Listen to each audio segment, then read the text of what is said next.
Hello po mga kaibigan, welcome po kayo sa YouTube channel ko.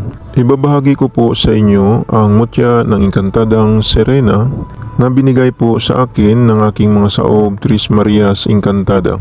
Pag may mutya po kayo ng Encantadang Serena ay ingatan po ninyo dahil maganda na mutya ito. Maswerte din ito sa buhay at pamumuhay at maswerte din ito sa kabuhayan. Maswerte din ito sa pangingisda sa laot. May taglay din ito na panggayuma o panghalina sa lahat ng negosyo. Pag may ganito kayong mutya, tuubin lang po ninyo ng kamangyan sa araw ng Martes o Biyernes.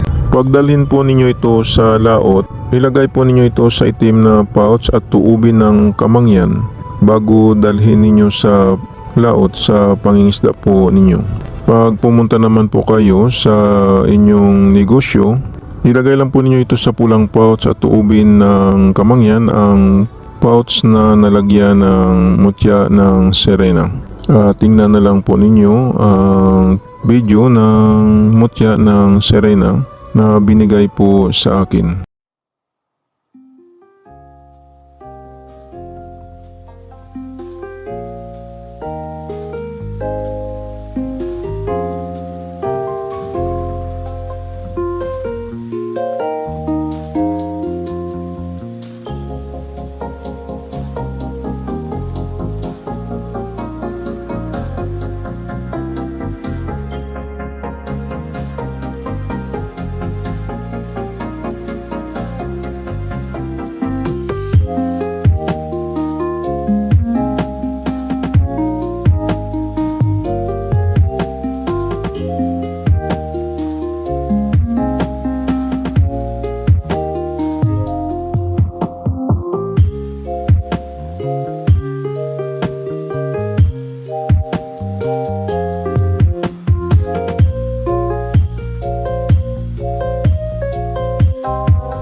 Yan po ang mutya ng Serena na binigay po sa akin. Sa mga viewers at subscriber ng Milagro di Santo Cristo, maraming salamat po sa inyong panunood at ipalo naman po ninyo ang aking Facebook page sa Milagro di Santo Cristo.